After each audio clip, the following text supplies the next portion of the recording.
The cry in the alley, the streets of Travax, were cold and silent at night.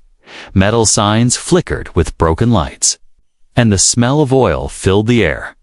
Captain Yarrick, a human soldier, far from Earth, walked slowly through the alley. His boots echoed against the steel floor.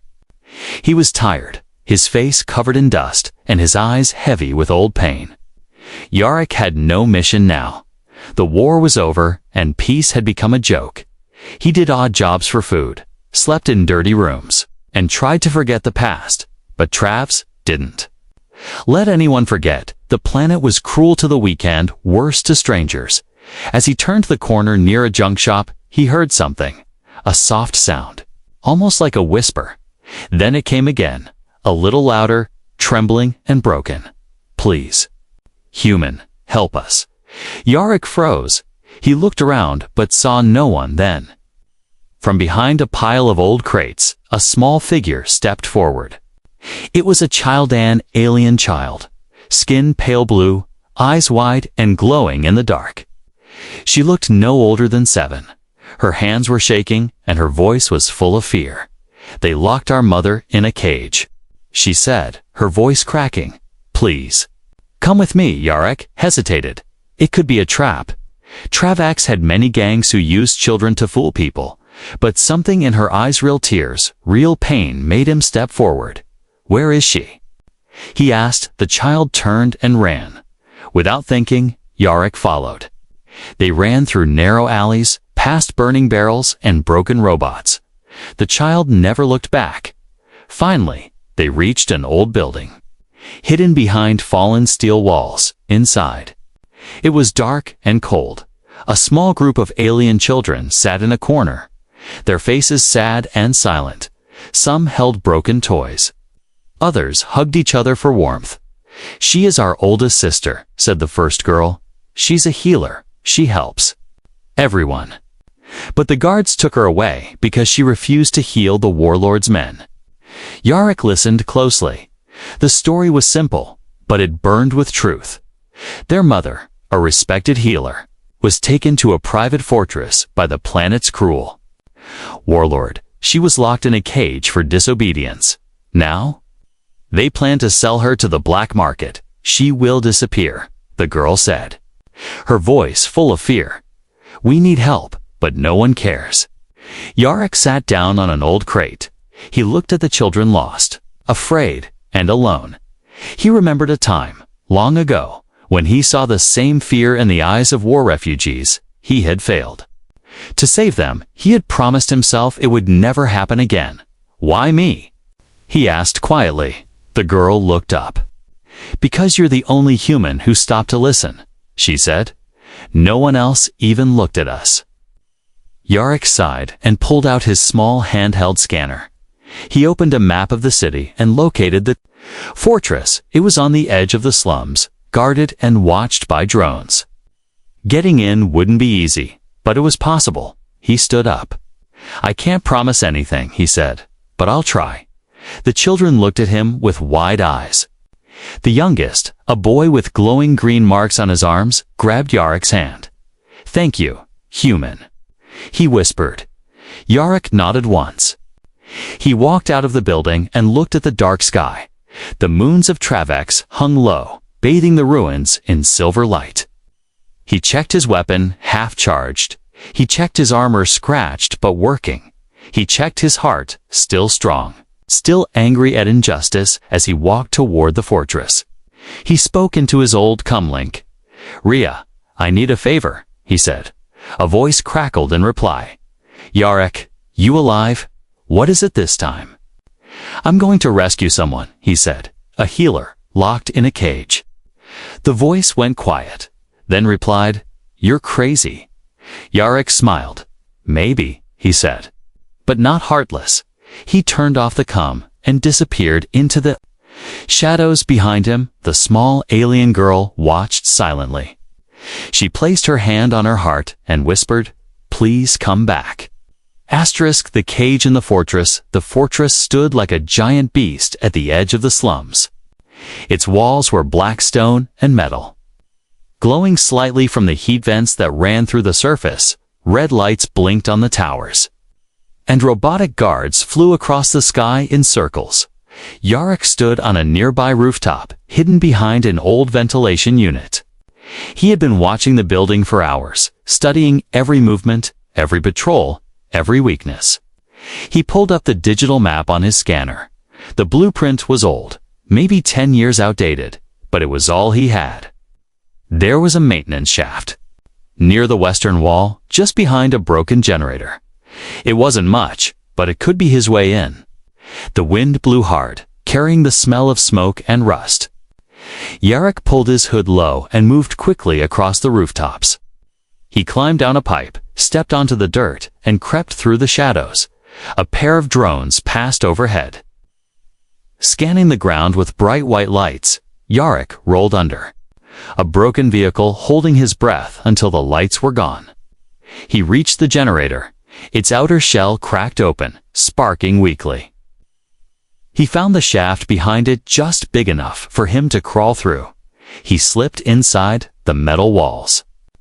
Cold against his arms and knees, the tunnel was tight and smelled of mold, but it was silent, and that was all that mattered.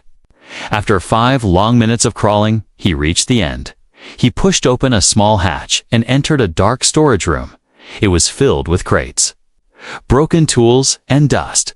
Yarrick stood up slowly, pulled his knife, and opened the door an inch. The hallway outside was empty. He stepped out, staying close to the wall. Moving like a shadow, every few feet, he stopped and listened, his soldier instincts guiding him. He passed locked doors, blinking cameras, and humming wires. Then, from behind one door, he heard a soft sound, a voice weak but still alive. He pressed his ear to the cold steel. It was her, the healer, speaking softly in her language. Perhaps praying. Perhaps just trying to stay calm. Yarrick pulled the device from his belt and connected it to the door panel. The screen blinked red security level 6. He sighed. He didn't have the code, and guessing it would trigger the alarm. He moved to the next hallway, hoping to find someone with clearance. 2 guards were sitting near a control station, drinking and laughing. One of them wore a red armband, a sign of rank. That meant he had access. Yarrick took a deep breath and stepped out of the shadows. He walked like a ghost, silent and deadly, in seconds. Both guards were down, one knocked out, the other tied to a chair. Yarrick scanned the red band, and his device blinked green. He rushed back to the locked door, used the stolen data, and the door clicked. Inside, the room was dark, lit only by a single flickering bulb. The healer sat on the floor of a metal cage, her arms bruised, her skin pale, her eyes tired. She looked up as the door opened, fear in her eyes. Then, slowly, hope. "Who are you?" she whispered in a hoarse voice. Yarrick stepped forward, kneeling by the cage. "A friend," he said. "Your children sent me." Tears filled her eyes. "They are alive." "Yes," Yarrick replied, "but they need you back. And I'm getting you out." He scanned the cage, had a biometric lock, keyed to the warlord himself. He couldn't break it without the warlord's DNA. He cursed under his breath. Suddenly, heavy footsteps echoed down the hall. He turned off the lights and hid behind the door. A tall figure walked in, wearing golden armor, sharp eyes, and a cruel smile. The warlord. He looked at the healer and laughed. "Still alive, are you?" he said. "Don't worry. Tomorrow you're being sold to the highest bidder." He walked over, took a drink from the glass beside the cage, and leaned closer to mock her. "You should have just healed my men," he said. "Now you'll die." In pieces, Yarrick watched from the shadows, recording everything with his lens. The warlord turned and left, leaving the glass behind. As soon as the door shut, Yarrick picked up the glass, sealed it in a bag, and smiled. "Thank you, monster," he whispered. He turned back to the healer. "I'm coming back tonight," he said, "and when I do, you'll be free." The healer nodded weakly. "I will wait," she said. but please, be careful." Yarek slipped out of the room and vanished into the dark halls. Behind him, the woman closed her eyes, for the first time feeling a flicker of hope. Escape Plan Omega Yarek crouched on the rooftop again, staring down at the warlord's fortress. His fingers drummed against the cold metal as he reviewed the footage of the warlord. He had what he needed: the DNA from the glass and the full confession, but that wouldn't be enough to stop the sale. The black market ship was coming in less than 12 hours. He needed to move fast, and he needed help. He opened his comm. "Rhea," he whispered, "I'm sending you the footage. And I need a distraction. Something big." The voice on the other end sighed. "You're always asking for the impossible." "Yarek, I know," he said, "but this woman doesn't have time." Rhea was a former hacker who owed Yarek her life. She agreed without further questions. "I'll crash their system during the sale. Power outage for exactly 4 minutes." She said, "That's all you get. It's all I need," he replied. Yarek returned to the old building where the alien children waited. They looked up with tired eyes as he entered. "She's alive," he said, "but I can't do it alone." The oldest girl stepped forward. "What do you need?" "Everything you know about that place. Hidden doors, patrol paths, anything." The children shared all they remembered. One had worked in the kitchens once. Another had cleaned floors. They drew maps in the dust, showing hidden vents, unlocked closets, and short patrol breaks. Yarek formed a plan: Escape Plan Omega. He'd enter through the maintenance shaft again, cut the power during the sale, use the DNA to unlock the cage, and escape through the kitchen tunnel with the healer. Simple in theory, deadly in practice. That night, the fortress was buzzing with activity. Merchants, buyers, and guards were everywhere. Everyone was preparing for the black market event. Yarek wore a stolen uniform, helmet low, walking with confidence. He slipped past the main gate using a forged ID Rhea had prepared. No one noticed him. Just another guard doing his job. Inside, he made his way to the power room. The hum of energy filled the air. And blue lights blinked across the walls. He placed a small EMP device on the control box, set the timer to match Rhea's countdown, and left. The cage was only 2 floors up. He took the servant stairs, avoiding the main halls. He passed a group of guards laughing about the price the healer would fetch. His jaw clenched, but he kept walking. When he reached the room, the healer was awake. Sitting with her knees pulled to her chest, he opened the door quickly and stepped in. "It's time," he said. "Are you ready?" She nodded without a word. He pulled the DNA reader from his belt, placed the sealed glass inside, and pointed it at the cage's lock. The screen blinked, scanned, then clicked green. The cage opened with a hiss of air, but before they could move, the lights turned red. An alarm blared through the fortress. Yarek turned to see a security drone outside the hallway window. It had spotted them. "No," he whispered. Pulling the healer behind him, he raised his weapon and fired, blasting the drone apart. The hallway echoed with footsteps and shouting. "We're out of time," he said. He grabbed the healer's hand and ran. The plan was broken, but he could still use the kitchen tunnel. They turned corners, dodged patrols, and ducked under sensor lights. Then a voice called out, "Stop right there." A guard stood at the hallway entrance, weapon raised. Yarek pushed the healer into a closet and stepped out. He raised his hand slowly, pretending to surrender. When the guard stepped closer, Yarek struck fast, disarming him and knocking him out. He grabbed the guard's keycard and moved on.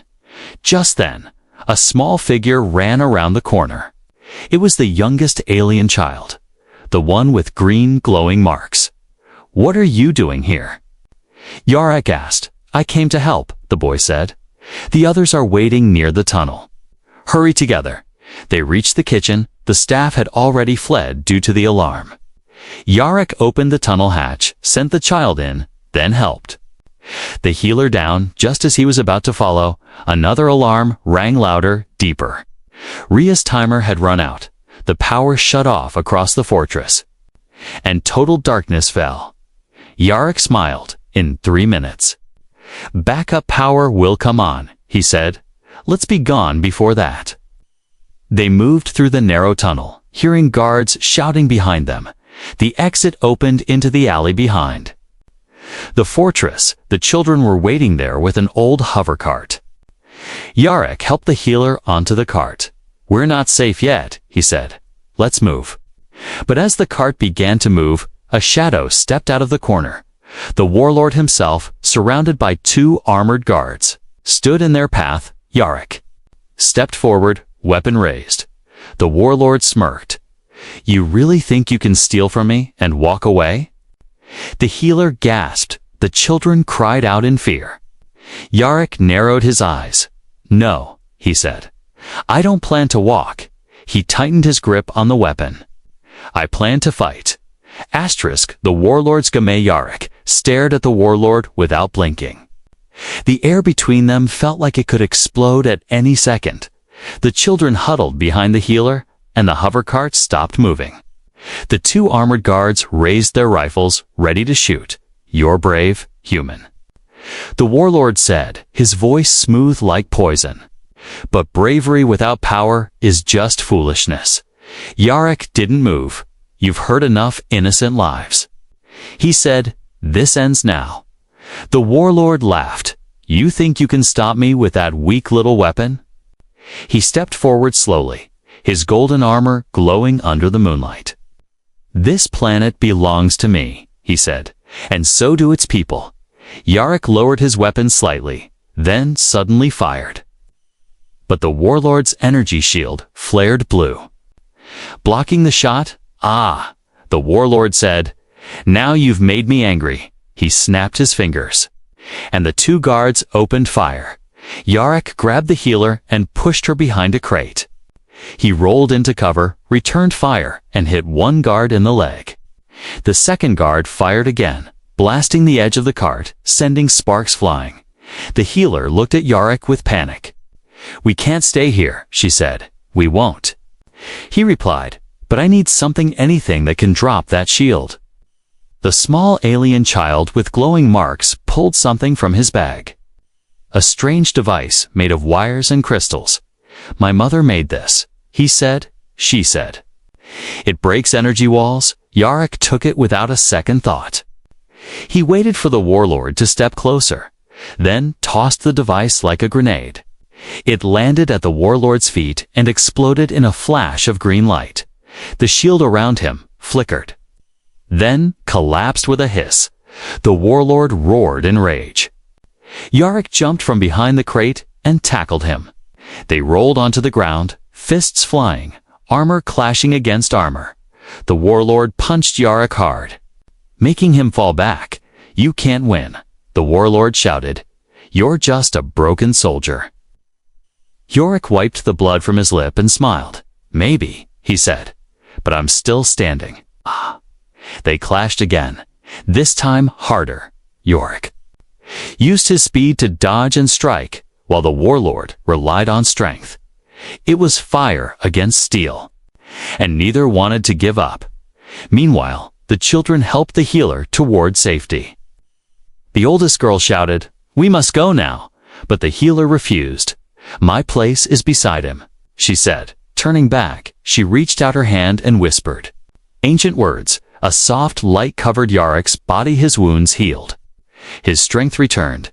He stood taller now, faster and stronger than before. The warlord froze for a second, shocked. What did you do? He yelled. Yarrick grinned. She gave me hope. With renewed power, Yarrick attacked again. He dodged a punch and slammed the warlord into the wall. Sparks flew as the warlord's armor cracked. The guards tried to help, but the children blocked. They threw rocks, screamed, and distracted them long enough. The healer raised her hand again and sent a wave of healing energy through the children. They stood stronger, braver, unafraid. The warlord swung his last punch. But Yarok caught his arm and twisted it with a sharp move. He kicked the warlord's legs and sent him crashing to the ground. Yarok stood over him, breathing heavy. "This planet doesn't belong to you," he said. "It belongs to the people. You tried to crush." He pulled out the second energy cage, the one the guards had used before. With the healer's help, they activated it and locked the warlord inside.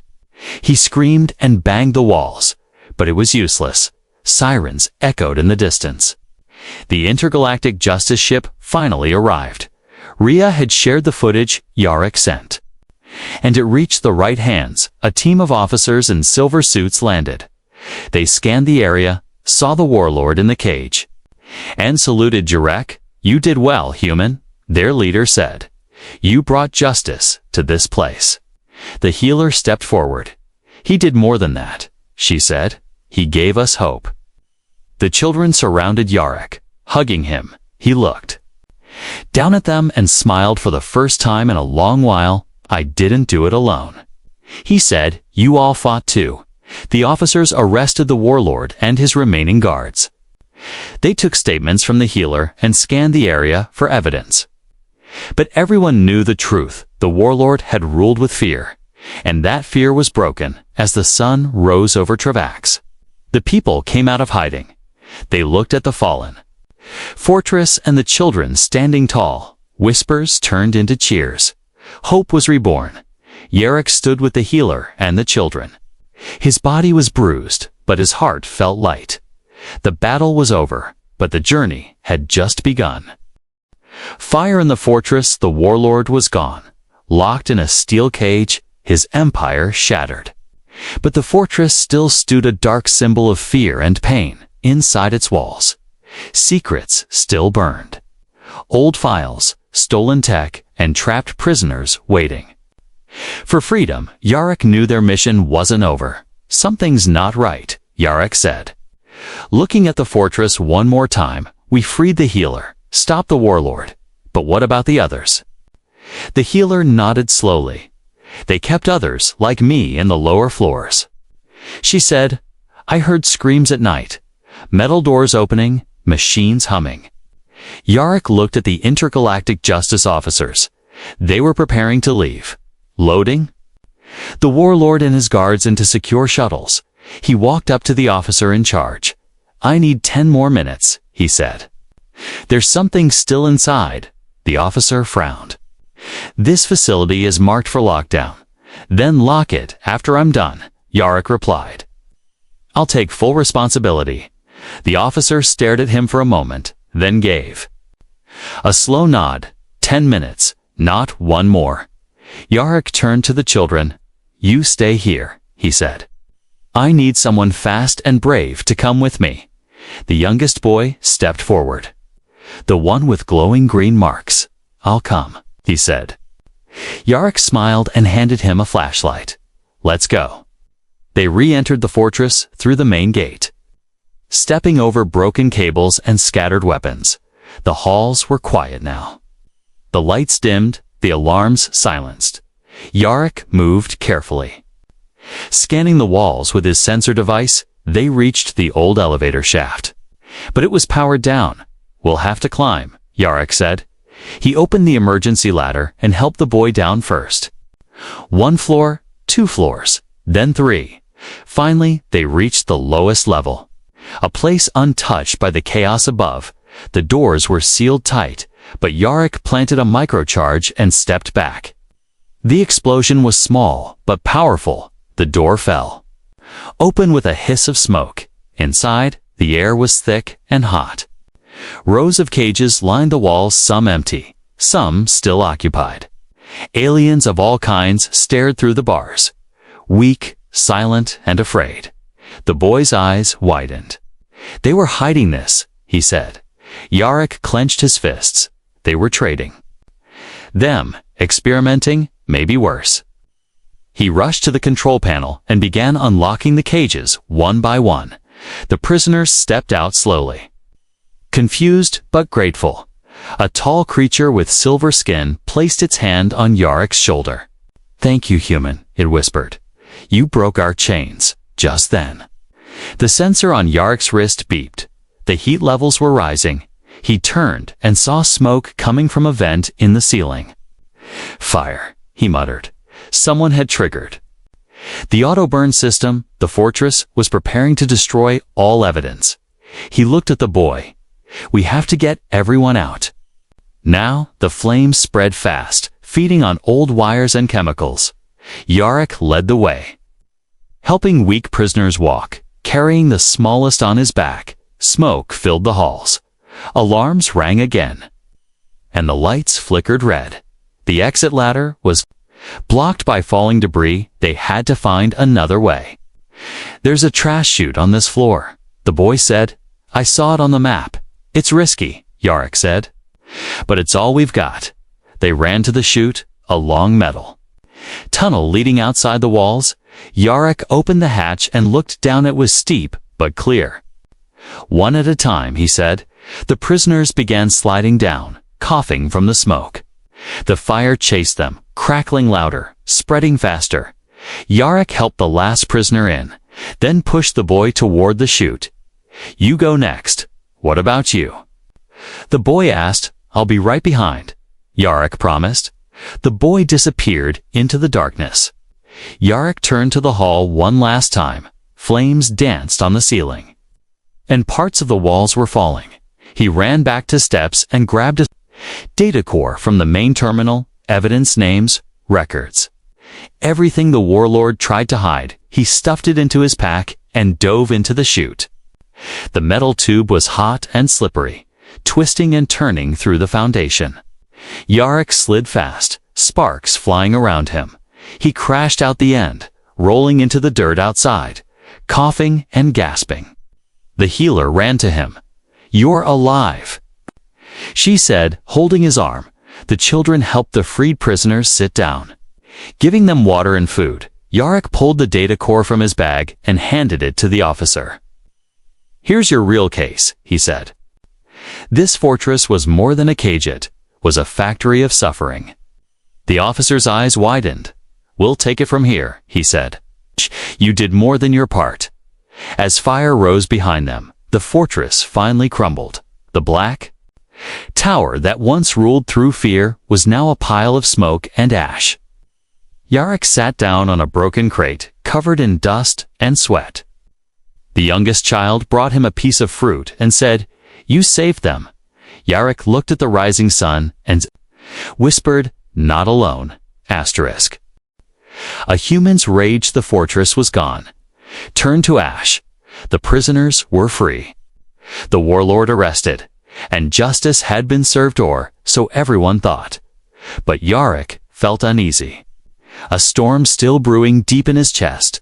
He stood at the edge of the burned ruins, hands clenched, eyes cold. Why do you still look angry? The healer asked, standing beside him. We won. Yarek didn't answer right away. He stared at the smoldering ground. They burned people in there, he said quietly. They tried to erase the truth. I saw the files, he continued.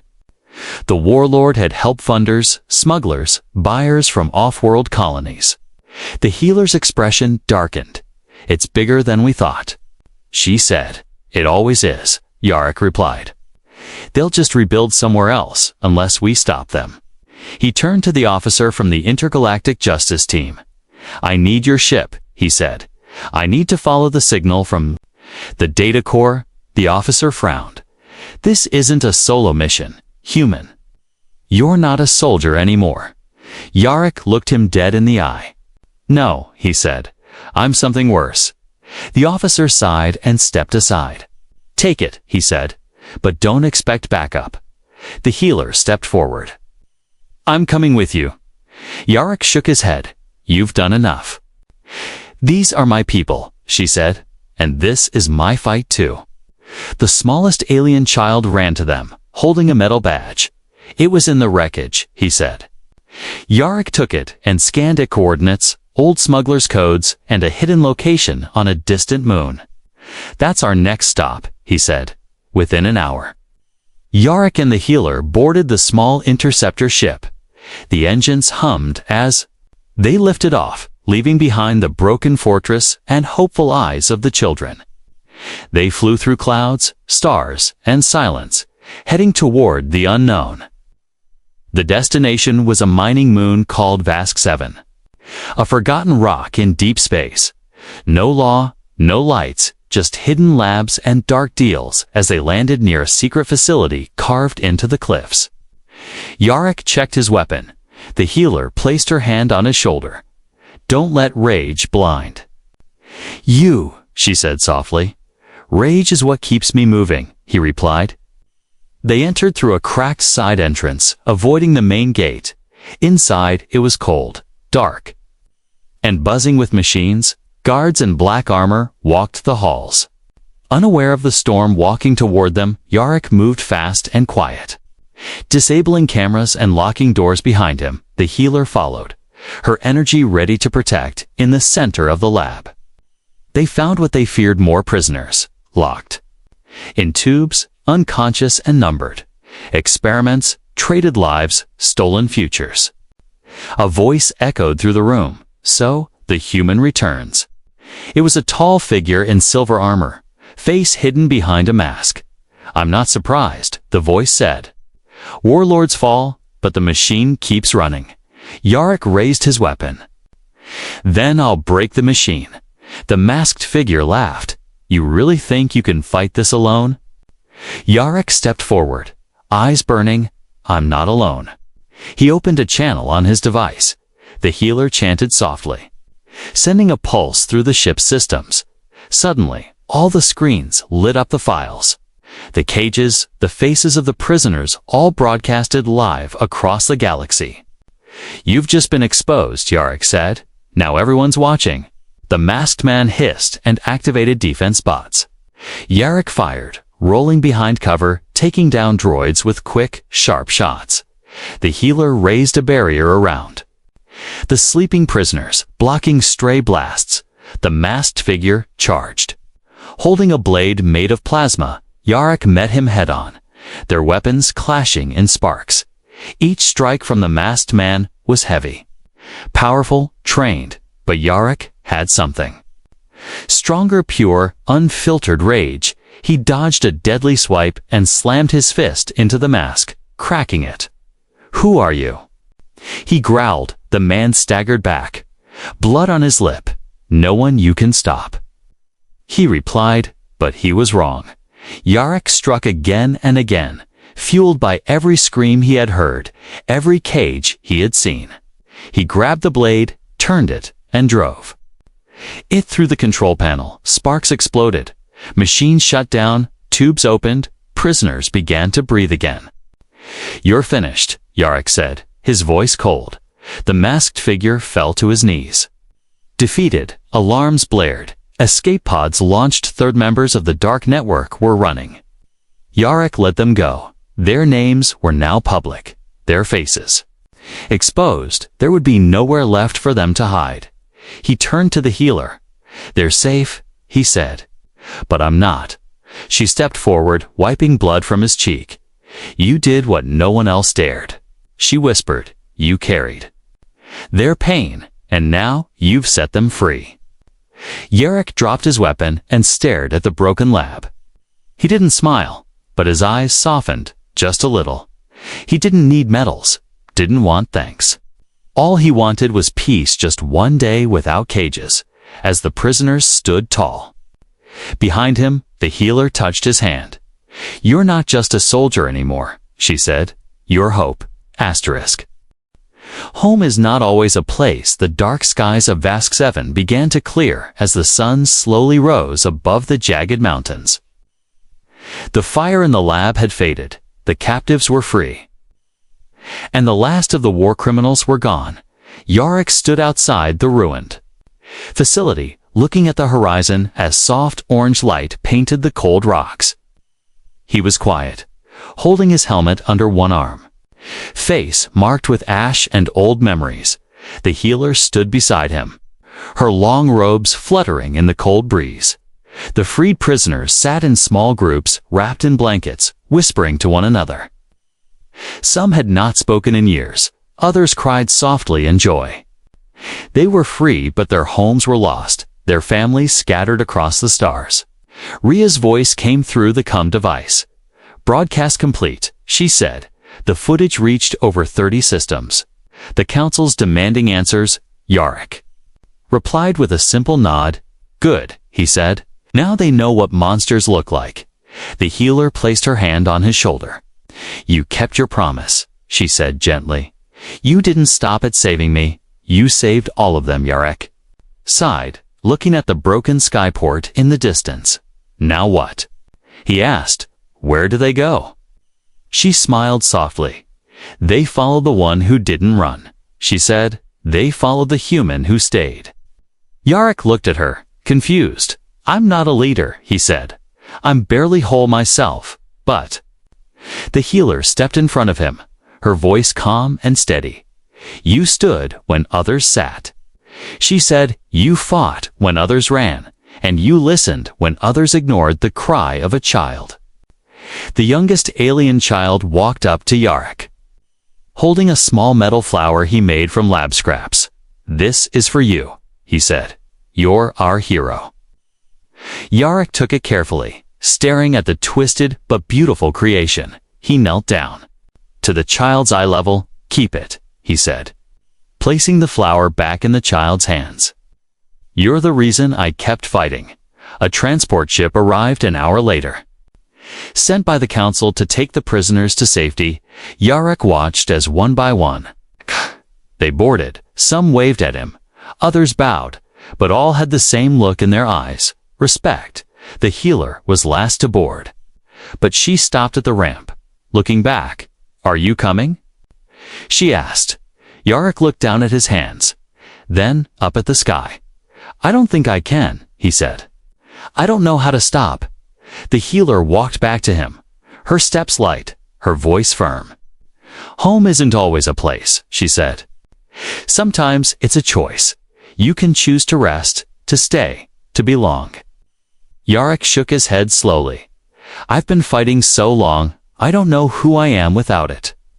She reached into her satchel and handed him a necklace, simple, woven with beads made of old healing stones. "This belonged to my mother," she said. "She wore it when she made peace between two tribes. I want you to have it." Yarrick held the necklace in his hand, feeling the warmth of its memory. "I can't take this," he said. "It's too important." "Exactly," she said. "That's why you should." Behind them, the ship's engine hummed, ready for departure. Yarrick looked at the necklace one last time, then placed it around his neck. He looked up at the healer and nodded once. "Okay," he said. "I'll go." They boarded the ship together, the ramp rising slowly inside. The rescued prisoners greeted them with soft cheers and quiet gratitude. The smallest child climbed onto Yarrick's lap, resting his head on his chest. "You smell like fire," he said sleepily. "You smell like family." Yarrick chuckled, a soft sound he hadn't made in a long time. He leaned back in the seat, finally letting his body rest. The ship lifted off, breaking the dusty atmosphere of Vask 7 and heading toward a future no one could predict. As stars filled the window, the healer sat beside him and whispered, "You gave them hope, Yarrick. But you gave yourself something too." Yarrick looked at her with tired eyes. "What's that?" he asked. She smiled and placed her hand over his heart. "A home." The ship flew through the stars, quiet and calm, and for the first time in many years, Yarrick felt no need to run. He closed his eyes, held the necklace close, and let go of the past. Home wasn't a place with walls, it was the people who still believed in you after the war ended. And now, at last, he had found his.